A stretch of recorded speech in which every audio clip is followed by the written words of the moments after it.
राजू श्रीवास्तव की आज डेथ हो गई है, लेकिन राजू श्रीवास्तव के पास जिंदगी को लेकर ज्यादा समय नहीं है। ये वो आज से 10 साल पहले ही जान चुके थे। जब राजू श्रीवास्तव 48 साल के थे, तब पहली बार उन्हें अपने हार्ट की दिक्कत के बारे में पता चला था और तब कोकिलाबेन हॉस्पिटल में उन्होंने अपनी बॉडी में स्टेंट फिक्स करवाया था। इसके बाद 7 साल पहले राजू श्रीवास्तव को हार्ट को लेकर और दिक्कत हुई। तब उन्होंने लीलावती हॉस्पिटल में खुद को एडमिट करवाया और वहां पर उनका ट्रीटमेंट चला। इस बार 10 अगस्त को जब राजू श्रीवास्तव को हॉस्पिटल में एडमिट करवाया, तब उनकी इस मेडिकल हिस्ट्री के बारे में पता चला।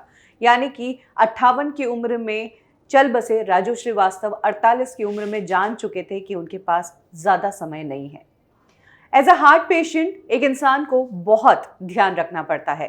राजू श्रीवास्तव का वर्क और उनका जो फील्ड था काम करने का, शायद इस कारण उनकी हेल्थ पर असर पड़ा है, ऐसा एक्सपर्ट्स का मानना है। क्योंकि हार्ट पेशेंट को कुछ चीज़ें हैं जिसमें बहुत संभल के रहना होता है। एक तो प्रॉपर डाइट मेंटेन करनी होती है, प्रॉपर रेस्ट करना होता है और वर्कलोड ज़्यादा नहीं होना चाहिए। और राजू श्रीवास्तव के केस में ये सारी चीज़ें उल्टी चल रही थी। पिछले महीने 10 अगस्त को जब राजू श्रीवास्तव को हॉस्पिटल में एडमिट करवाया गया, तब वो दिल्ली में थे क्योंकि उनका कुछ कार्यक्रम था और आगे का पूरा महीना उनका बुक था। बैक टू बैक शोज थे, यानी कि वर्कलोड तो काफ़ी था। ये तो सिर्फ कॉमेडी शोज थे, लेकिन राजू श्रीवास्तव तो फिल्म सिटी भी संभाल रहे हैं, जो योगी जी का प्रोजेक्ट है, उसके चेयरपर्सन भी वही है। तो वो वर्कलोड उनका और अलग से। बात करें राजू श्रीवास्तव की हेल्थ की, तो वो फिट थे दिखने में, लेकिन अंदर से उनकी दिक्कत वही जानते थे। राजू श्रीवास्तव एक आर्टिस्ट है और बतौर आर्टिस्ट आपकी उम्र चाहे कुछ भी हो, आपको एक पर्टिकुलर फिजिक मेंटेन करके चलनी होती है। राजू श्रीवास्तव जिम करते थे, वो एक्सरसाइज करते थे, जबकि डॉक्टर एडवाइस करते हैं कि जब आप हार्ट पेशेंट हो तो आपको सिर्फ ब्रिस्क वॉक करनी है। राजू श्रीवास्तव को हार्ट अटैक भी 10 अगस्त के दिन तभी आया जब वो जिम में ट्रेडमिल पर वॉक कर रहे थे और वहीं पर वो बेहोश हुए थे।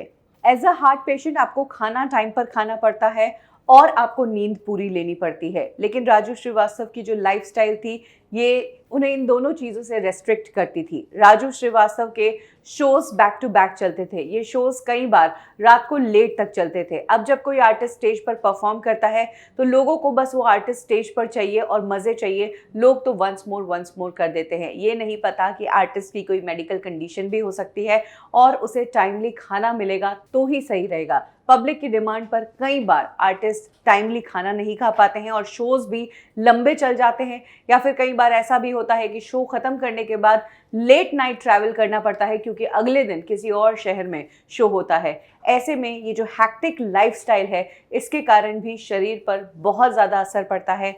यही चीज़ें राजू श्रीवास्तव के केस में घातक हुई है, ऐसा एक्सपर्ट मानते हैं। आपको क्या लगता है कि राजू श्रीवास्तव के केस में भी यही कारण है? एज अ आर्टिस्ट उनकी लाइफस्टाइल बहुत हैक्टिक थी, इसीलिए उनकी बॉडी पर और हेल्थ पर असर आया, या फिर किस्मत में लिखा था राजू श्रीवास्तव को बस इतना ही जीना था? कमेंट सेक्शन में अपनी राय ज़रूर शेयर करें।